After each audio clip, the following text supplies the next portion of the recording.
आज की short analysis में हम डिस्कस करेंगे भारत डायनामिक्स स्टॉक के ऊपर। दोस्तों ये स्टॉक अगर आप देखो तो जुलाई 2024 से करेक्शन के अंदर चल रहा है। ओवरऑल अगर आप देखो तो ये स्टॉक ने 6 महीने यानी पूरा आधा साल स्टॉक ने सिर्फ करेक्शन में बिता दिया। और करेक्शन में भी दोस्तों स्टॉक ने यहाँ पर दोनों तरह का करेक्शन दिया। मोस्टली इसने प्राइस वाइज करेक्शन दिया जहाँ पर ये stock deep down side correct हुआ, फिर स्टॉक ने टाइम वाइज करेक्शन के अंदर एक साइडवे कंसोलिडेशन करी, एक स्ट्रॉन्ग बेस बना और अल्टीमेटली उसको ब्रेकआउट किया है। और दोस्तों ये स्टॉक के अंदर अगर आप देखो तो यहाँ पर एक बहुत बड़ी डाउनवर्ड स्लोपिंग पैरेलल चैनल थी जो एक स्ट्रॉन्ग रेजिस्टेंस का काम कर रही थी। अल्टीमेटली स्टॉक ने उसको ब्रेकआउट किया है। यहाँ पर करेक्शन कंप्लीट के कंफर्मेशन मिले हैं, पॉजिटिव क्लियर डाइवर्शन मिला है और एक ज़बरदस्त रिवर्सल चार्ट पैटर्न मिली है जिसके तहत ये स्टॉक करंट लेवल से अपसाइड में 30% अपसाइड रनअप के लिए रेडी है। लेकिन दोस्तों यहाँ पर कोई भी हमारी बाय सेल होल्ड रिकमेंडेशन नहीं है, ये प्योरली एजुकेशन पर्पज से मैं अपना पॉइंट ऑफ व्यू आप लोगों के सामने शेयर कर रहा हूँ। कोई भी पोजीशन लेने से पहले अपने फाइनेंशियल एडवाइज़र को ज़रूर कंसल्ट कर लेना। दोस्तों आप लोग देख सकते हो कि ये वो टॉप था जहाँ से डाउन साइड करेक्शन स्टार्ट हुआ था एक डाउनवर्ड स्लोपिंग पैरेलल चैनल के थ्रू।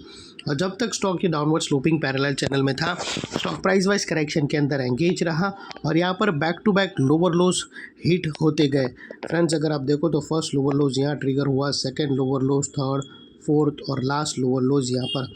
और जैसे ये downward sloping parallel channel upside में ब्रेकआउट हुई, इसने मल्टीपल हायर हाइज को ब्रेक करके उसके above high volume sustain closing देकर कंफर्म कर दिया करेक्शन कंप्लीटेड। यहाँ पर हमें दो मेजर पॉजिटिव सिग्नल मिले फ्रेंड्स। पहले तो इसने डाउनवर्ड स्लोपिंग पैरेलल चैनल को अपसाइड में ब्रेक किया जिसके वजह से जो स्ट्रेट डाउनसाइड फॉल आ रहा था प्राइस वाइज करेक्शन का, अल्टीमेटली वहाँ पर ब्रेक लग गई। सेकेंडली इसके अंदर जो back to back lower lows hit हो रहे थे वो स्टॉप होकर उसके अगेंस्ट में first time higher highs register हुए क्लोजिंग बेसिस पे, जो हमें कंफर्म करता है कि स्टॉक के अंदर बॉटम लग गई है, करेक्शन कंप्लीटेड और ट्रेंड इसका चेंज हो चुका है। करेक्शन का ट्रेंड बाई साइड की तरफ शिफ्ट हो चुका है। अनलेस एंड अनटिल यहाँ पर कोई नया लोअर लोज ना मिले या पुराने लोअर लोज के नीचे क्लोजिंग ना मिले तब तक दोस्तों ये बाई साइड मोमेंटम के लिए बना रहेगा। और फ्रेंड्स बात कर लेते हैं यहाँ पर डाइवर्शन की। तो दोस्तों अगर आप RSI डालकर चेक करो तो आपको यहाँ पर क्लियरली पॉजिटिव डाइवर्शन विटनेस होगा। प्राइस एक्शन के जो लास्ट लोअर लो स्विंग अगर आप देखो तो दोस्तों वो डाउन साइड की तरफ टिल्ट हुए थे और वही दोस्तों RSI देखो तो वो अपसाइड में टिल्ट होकर यहाँ से हमें ब्रेकआउट मिला है जो एक अपसाइड मोमेंटम पंप कर सकता है स्टॉक के अंदर। और अल्टीमेटली फ्रेंड्स बात कर लेते हैं यहाँ पर चार्ट पैटर्न की। तो दोस्तों अगर आप देखो तो यहाँ पर हमें एक ज़बरदस्त अगर आप यहाँ पर नोटिस करो तो हमें यहाँ पर clearly cup and handle pattern breakout होता हुआ क्लियरली विटनेस होता है। और फ्रेंड्स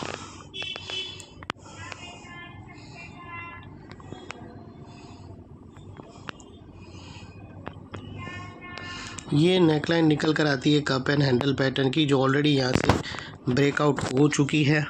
और ये जो इनसाइड रेंज है कप एंड हैंडल पैटर्न की ये 30% की रेंज है दोस्तों, जो ऑलरेडी ये नेकलाइन से ब्रेकआउट हो चुकी है। अपसाइड सस्टेन मूव स्टार्ट हो करेगा स्टॉक तो दोस्तों 30% तक रनअप दे सकता है।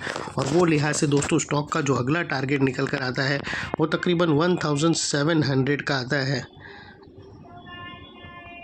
और यहाँ पर बीच में कुछ रेजिस्टेंस है जो ये स्टॉक फेस करेगा। सबसे पहले यहाँ पर एक गैप है, वो गैप फिल करने आ सकता है स्टॉक।